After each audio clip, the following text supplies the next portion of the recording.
صباح الخير. امبارح كتبت بوست قلت فيه ان مدير المشروع اللي ما بيعرفش يعمل الحاجات دي بيكون عنده مشكله. ايه هي الحاجات دي؟ الحاجات دي ان هو يقدر يقرا ويفهم الرسومات الهندسيه، يقدر يقرا ويفهم البي اند اي دي بتاع المشروع.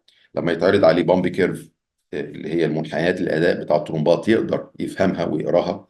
تمام. اما يتعرض عليه الكنترول سكيم بتاع المشروع، التحكم بتاع المشروع، يقدر يفهمه ويقراه. يقدر يفتح مواصفات المشروع ويقدر يبتدي يقرا فيها ويفهمها. ما يتعرض عليه مثلا رسومات كهرباء سنجل لاين دايجرام يقدر يفهمه. تمام. ففي ناس اعترضت. خلينا نتكلم على اعتراضات. اللي وافق وافق، خلاص مش مشكله. بس انا خلينا افهم حضراتكم وجهه نظري ايه. في ناس اعترضت قالت ان دي مش شغله مدير المشروع. في حد قال ان مدير المشروع معاه تيم فني قوي، المفروض يسيب لهم الحاجات دي وما يتدخلش في شغلهم. حاجات من الحاجات ديت. فانا عايز اوضح وجهة نظر. مدير المشروع علشان يدير المشروع هو عاوز ثلاث حاجات، او بيدير من منطلق ثلاث مهارات اساسيه او ثلاث معارف اساسيه. في مهاره فنيه متخصصه، مهاره ومعرفه فنيه متخصصه. اللي هي ايه؟ اللي هي لو انت حضرتك بتشتغل في الام اي بي، فاهم في الطرمبات وفاهم في الكهرباء.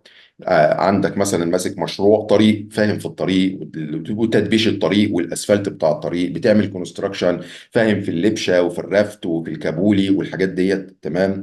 بتعمل محطه ميه، ففاهم في البروسيس بتاعت الميه ومعالجه الميه. تمام. دي المهاره الفنيه المتخصصه.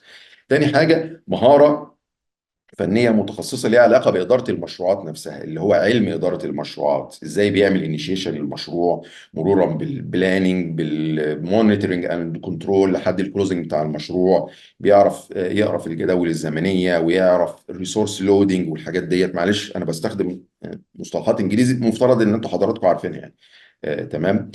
فدي مهاره فنيه ليها علاقه باداره المشروعات. تمام. الحاجه الثالثه اللي هي المهارات الاداريه، ومهارات اللي هي الهيومن سكيلز، المهارات الانسانيه. المهارات الاداريه انت عشان تدير البشر. الهيومن سكيلز اللي هم الناس بتسميها سوفت سكيلز، اللي هي مهارات التفاوض والتواصل وحل المشاكل وحل النزاعات. تمام. فانا ما اتكلمتش عن حاجتين من الحاجتين دول، أنا اتكلمت على حاجه واحده بس، اللي هي المهارات والمعرفه الفنيه المتخصصه. فانا جاي لحضراتكم من المستقبل وبقول لكم ان مدير المشروع اللي عنده ضعف في الجزء ده بيبقى عنده مشكله، وعنده مشكله كبيره كمان. انا عارف ان مدير المشروع معاه تيم، تمام، وتيم فني شغال على الموضوع دوت. انا ما قلتش ان هو مسؤول ان هو يعمل الحاجات اللي انا اتكلمت عنها دي. مدير المشروع ما بيعملش رسومات هندسيه، ولا بيعمل بي اند اي دي، ولا ديزاين كالكوليشن، ولا بيحط الكنترول سكيم. معاه تيم. طيب ابتداء هو لو مش عارف الحاجات ديت هيبتدي يتناقش مع التيم بتاعه ازاي؟ يبتدي في مشكلة ما فنية هيبتدي يتناقش معاهم اذا كان هو مش فاهم اللغة بتاعتهم. عنده ديزاين ريفيو ميتنج، تمام، اتعمل الديزاين الاساسي وكلنا قاعدين بنتناقش في الديزاين ريفيو. هيقعد يتفرج على الناس؟ اكيد لا.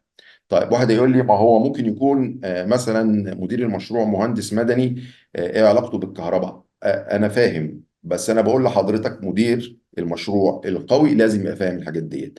وانا شفت ناس مهندس ميكانيكا بيبقى قوي في الميكانيكا وقوي في الكهرباء وفي الكنترول، مفيش مشكلة خالص. وفي مهندسين مدني بيشتغلوا على نفسهم ويبتدي يقرا في الكهرباء ويبتدي يقرا في الميكانيكا عشان يقدر يتعاون ويتعامل مع الناس مظبوط. لو انت عند حضرتك مشكلة في الحتة ديت مش هتعرف تتعامل مع التيم ولا تتناقش معاه ولا تديرهم. في الاخر يا جماعة مدير المشروع ده هو شخص مسؤول.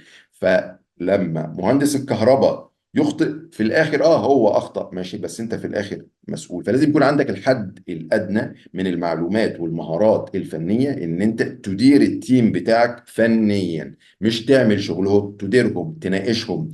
حضرتك هتقعد في اجتماع مع استشاري مع مالك المشروع، مش في كل الاجتماعات هتسحب معاك التيم بتاعه كله وتسيبه من شغلهم علشان انت ما انتش عارف الموضوع ده. في حاجات هتقدر تتناقش مع العميل والاستشاري لحد ما توصل لليفل معين، هتقول له لا لازم ارجع للمهندس بتاعي.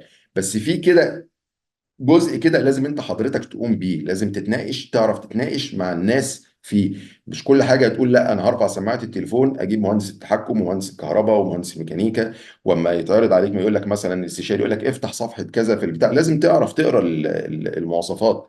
فانا بقول لحضرتك لازم يكون عندك المهارة وعندك المعرفة دي. لازم نشتغل على نفسنا في القصة ديت. اوعى تتخيل ان انت كل دورك هو دور اداري بحت. هتبقى كده دور واحد كده بتاع بوسطة، يعني ساعي بريد، ايميلات راحة ايميلات جاية، بيحضر اجتماعات. ما ينفعش. الامور الفنية يا جماعة جزء اساسي في نجاح مدير المشروع. اشتغل على نفسك في الجزء دوت. عارف ان انت ممكن تكون مالكش علاقة مهندس ميكانيكا، مالكش علاقة بالكهرباء، بس أنا هقول لحضرتك لازم تبتدي تقرأ وتفتح وتعمل وتشتغل على نفسك شوية. مهندس مدني اشتغل على نفسك في الجزء اللي انت ضعيف فيه، علشان يبقى عندك الحد الأدنى من المعلومات الفنية ان انت تتكلم مع كل الستيك هولدرز بتوع المشروع، اللي هم اصحاب المصلحه بتوع المشروع. مش عايز اطول في القصه ديت، بس بقول لحضراتكم اشتغلوا على الجزء دوت. انا جاي لكم من المستقبل بقول لكم ان مدير المشروع اللي ضعيف في الجزء دوت بيبقى عنده مشاكل. تمام.